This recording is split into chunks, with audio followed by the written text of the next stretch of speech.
Well, it's been a sort of a dream of mine. Obviously, I started playing cricket from a very young age. My first trip to India, I was only just 14 years old, and I've been hearing about Nepal and of course Kathmandu for many many years. Obviously, during my playing days, Nepal was not around to be one of the competitors against myself. So it had to be a trip such as this. When the opportunity did arrive, I felt that why not? I could come out to this part of the world, see it for the first time.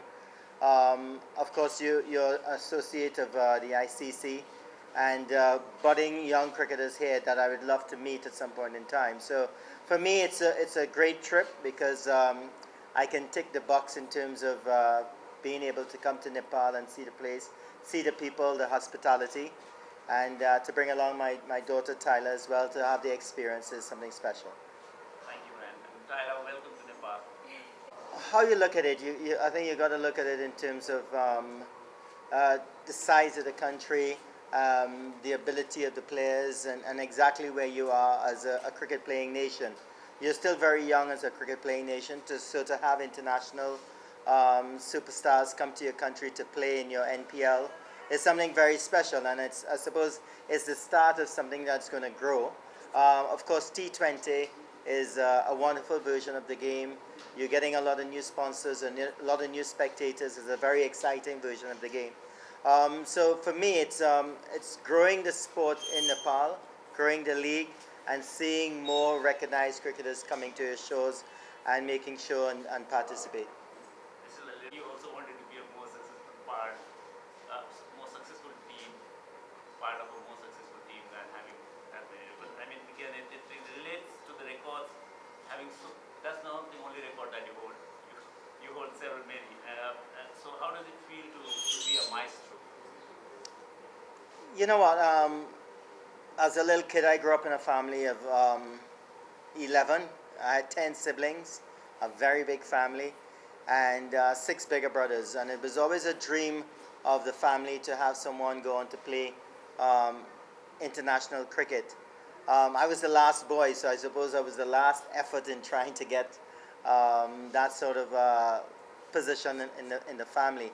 Um, I don't know if I'm a maestro, but I think that I'm a very proud member of the Lara clan to have played for the West Indies, to have represented the West Indies for 17 years. It was a dream of mine. My dad also lived vicariously through me in terms of he loved the game of cricket. He provided everything that was necessary for me to play the game. Even though we came from a very big family in a sort of middle income, three-bedroom house, all of us enjoyed ourselves living there. But yeah, it's just to fulfill that dream to play for the West Indies, to play alongside the greats of Vivian Richards, Gordon Greenwich, Desmond Haynes, the late Malcolm Marshall. That was just an awesome time in my life. Trust me when I say this, and I say on behalf of everybody, you are a maestro. No, there is no denying of that fact. You personally did not get to play too many T20 leagues around the world. So do you miss playing T20 cricket with your talent and player that you had? I think it's a great game, and it came at a time when cricket needed it. But I must say though that they've played 131 Test matches for the West Indies.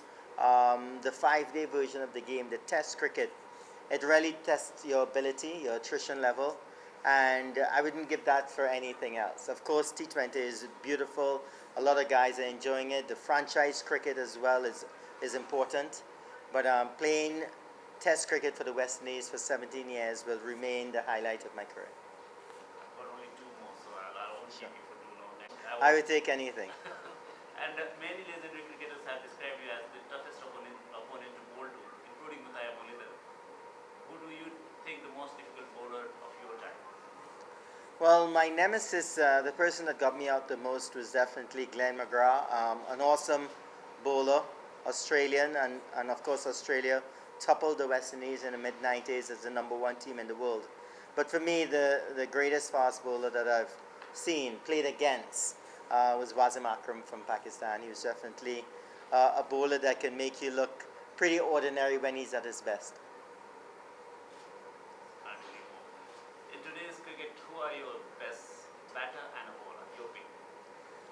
Modern. Well, you know, I'm not sure. Okay, if you're thinking the best batter, I think obviously the record of a Joe Root at present.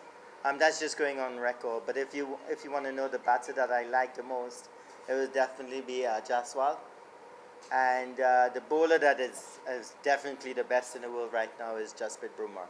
I think he's awesome, and the way he operates in all versions of the game, T20, the limited overs, Test cricket, is just tremendous to see the ability of such a bowler.